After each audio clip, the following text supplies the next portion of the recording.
అరిసె మొలలు. ఈ అరిసె మొలనే కొన్ని ప్రాంతాల్లో మూలశంఖ వ్యాధి అని, కొన్ని ప్రాంతాల్లో మొలల వ్యాధి అని చెప్పేసి చెప్తూ ఉంటారు అనమాట.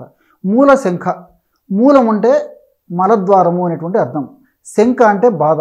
మలద్వారం వద్ద బాధ, పోటు, సలుపు ఇలాంటి లక్షణాలు ఉండేటువంటి పరిస్థితి ఏదైతే ఉందో దీన్ని సర్వసాధారణంగా మూలశంఖ వ్యాధి అనేటువంటి పేరుతో పిలుస్తూ ఉంటారు. అట్లే మొలలు అనేటువంటి పేరుతో కూడా కొన్ని ప్రాంతాల్లో పిలుస్తూ ఉంటారు. మొల అంటే మేకు అనేటువంటి అర్థం. అంటే మేకును కొట్టినప్పుడు ఏ విధమైనటువంటి పరిస్థితి ఉంటుందో ఆ విధంగా మలద్వారం వద్ద మేకుతో కూర్చిన పరిస్థితుల్లో మంట, పోటు, బాధ, సలుపు ఇలాంటి లక్షణాలు ఉండడం వల్ల మొలలు అని చెప్పేసి కొన్ని ప్రాంతాల్లో పిలవడం జరుగుతుంది. దీన్ని ఆయుర్వేద మహర్షులు అర్సెస్సు అనేటువంటి పేరుతో చక్కగా ఈ వ్యాధిని గురించి స్థూలంగా వివరించి చక్కటి చికిత్సా విధానాన్ని గురించి కూడా తెలియజేయడం జరిగింది. సర్వసాధారణంగా ఈ సమస్యని పైల్స్ అనేటువంటి పేరుతో పిలుస్తూ ఉంటారు. అట్లే హేమరాయిడ్స్ అనేటువంటి పేరుతో కూడా పిలుస్తూ ఉంటారు. ఈ పైల్స్ లేదా హేమరాయిడ్స్ లేదా అరిసె మొలలు సర్వసాధారణంగా రెండు రకాలుగా వస్తూ ఉంటాయి. రక్తంతో కూడినటువంటి అరిసె మొలలు, అంటే రక్తం మల విసర్జన సమయంలో రక్తం పడేటువంటి అరిసె మొలలు, అలా కాకుండా రక్తం పడకుండా ఉండేటువంటి అరిసె మొలలు.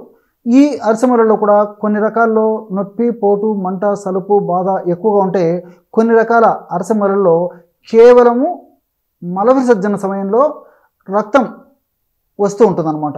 మరి ఏ రకమైనటువంటి అరిసె మొలలు అయినప్పటికీ మనం ఇప్పుడు చెప్పుకునేటువంటి ఈ వేప నూనె వైద్యం చాలా అద్భుతంగా పనిచేస్తుంది. మరి ఈ వేప నూనె సర్వసాధారణంగా సంవత్సరం అంతా కూడా ఆయుర్వేద ఔషధ విక్రయశాలలో, పచారీ కొట్లలో మనకి చాలా చౌక ధరకే దొరుకుతూ ఉంటుందన్నమాట. మరి పూర్వకాలం అయితే మన ఇళ్లలో కూడా వివిధ రకాలైనటువంటి వ్యాధులు తగ్గించుకునేందుకు వేప నూనెను ఇంట్లో కూడా సర్వసాధారణంగా ఉంచుకుంటూ ఉండేవాళ్ళు. ఏది ఏమైనప్పటికీ మనకు అందుబాటులో ఉండేటువంటి ఈ వేప నూనె ద్వారా చక్కటి ఫలితాన్ని పొందవచ్చు. ఎలాగంటే ఇంతకుముందు చెప్పాను కదా, వేప నూనెతో వైద్యం అని చెప్పేసి రోజు రాత్రిపూట తగినంత వేప నూనె తీసుకొని ఇలాంటి దూది తీసుకొని ఈ దూదిని ఈ వేప నూనెలో ఇలాగ ముంచేసేయండి. తగినంత దూది తీసుకోవాలి. తగినంత దూది తీసుకొని ఆ దూదిని వేప నూనెలో ఇలాగ ముంచేసేయండి. ఇలా ముంచడం వల్ల ఆ దూదికి వేప నూనె అంతా అంటుకుంటుంది అనమాట. చూసారు కదా, ఇలాగా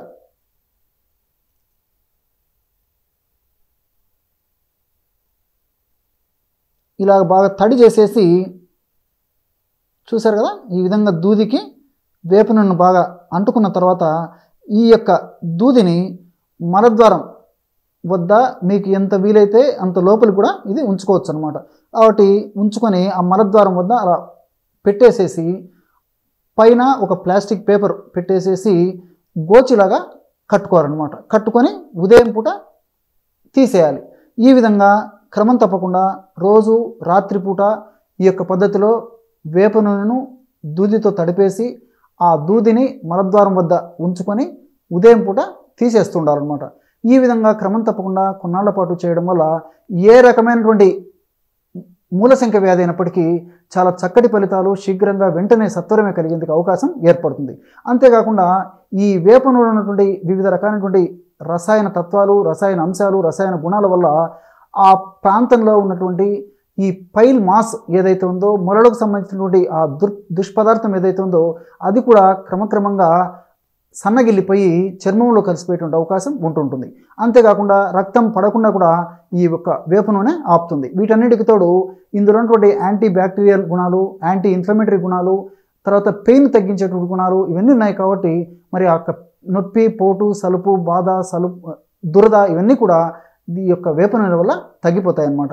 ఈ విధంగా క్రమం తప్పకుండా కొన్నాళ్ల పాటు చేస్తూ ఉండాలి. దీంతోపాటు సమస్య మరీ ఎక్కువగా తీవ్రంగా ఉంటే ఈ పైకి ఈ వేప నూనెని ఈ విధంగా వాడుతూ కడుపులోకి కూడా కొన్నాళ్ల పాటు ఆయుర్వేద ఔషధాలు సేవించడం వల్ల ఫలితాలు మరింత శీఘ్రంగా ఉంటాయి. మరి కడుపులోకి ఎలాంటి ఔషధాలు వాడుకోవాలంటే మరి మీరందరూ కూడా రాసుకోండి. ఇప్పుడు నేను చెప్పబోయేటువంటి ఔషధాలన్నీ కూడా ఆయుర్వేద ఔషధ విక్రయశాలలో సంవత్సరం అంతా కూడా దొరుకుతాయి. ఆ యొక్క ఔషధం పేరు, మొట్టమొదటి పేరు కాంకాయన వటి. బాగా నిదానంగా రాసుకోండి. కాంకాయన వటి మాత్రల రూపంలో దొరుకుతాయి. అలాగే రెండవ ఔషధము అభయారిష్ట. ఇది లిక్విడ్ రూపంలో అంటే ద్రవ రూపంలో దొరుకుతుంది అనమాట. కరక్కాయలతో ఈ యొక్క ఔషధాన్ని తయారు చేస్తారు. అంటే కరక్కాయలను ప్రధాన ద్రవ్యంగా ఉపయోగించి ఈ యొక్క అభయారిష్టం తయారు చేస్తారనమాట. అలాగే రెండవది ద్రాక్షారిష్ట, ద్రాక్ష పళ్ళతో ఈ యొక్క ఔషధాన్ని తయారు చేస్తారనమాట. చూస్తున్నారు కదా, మొట్టమొదటిది కాంకాయన వటి, రాసుకున్నారు కదా, మాత్రల రూపంలో దొరుకుతాయి. రెండవది అభయారిష్ట, మూడవది ద్రాక్షారిష్ట. ఈ 3 ఔషధాలను తెచ్చుకొని రోజు ఉదయం ఆహారం తర్వాత, అదేవిధంగా రాత్రిపూట ఆహారం తర్వాత ఒక్క 10 నిమిషాలు ఆగిన తర్వాత ఒక్క మాత్ర మింగేసి 10 మిల్లీలీటర్లు అభయారిష్ట అంటే 10 ml ద్రాక్షారిష్ట, ఇందులో 20 ml నీళ్లు కలిపేసి సేవించాలి. 10 ml అభయారిష్ట, 10 ml ద్రాక్షారిష్ట, 20 ml నీళ్లు కలిపేసి ఆ కాంకాయన బట్టి మాత్రం మింగేసి ఈ యొక్క ద్రవరూప ఔషధం సేవించాలి. ఇట్లే రాత్రి ఆహారం తర్వాత ఒక 10 నిమిషాల తర్వాత ఇలాగే సేవించాలి.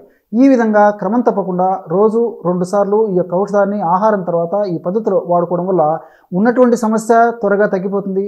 భవిష్యత్తులో ఈ సమస్య మరలా పునరావృతం కాకుండా కూడా సదా ఈ యొక్క ఔషధాలు మన దేహంలో ఉంటూ సదా మనల్ని కాపాడుతూ సదా మనల్ని రక్షిస్తూ మరలా ఈ సమస్య రాకుండా కూడా ఇవి మనల్ని ఎల్లవేళలా రక్షిస్తూ ఉంటాయి. చూశారు కదా, ఎటువంటి అద్భుతమైనటువంటి చక్కనైనటువంటి అనుభూతమైనటువంటి ఔషధాన్ని ఈ మూలశంక వ్యాధి తగ్గేందుకు ఈ వీడియోలో తెలుసుకున్నారో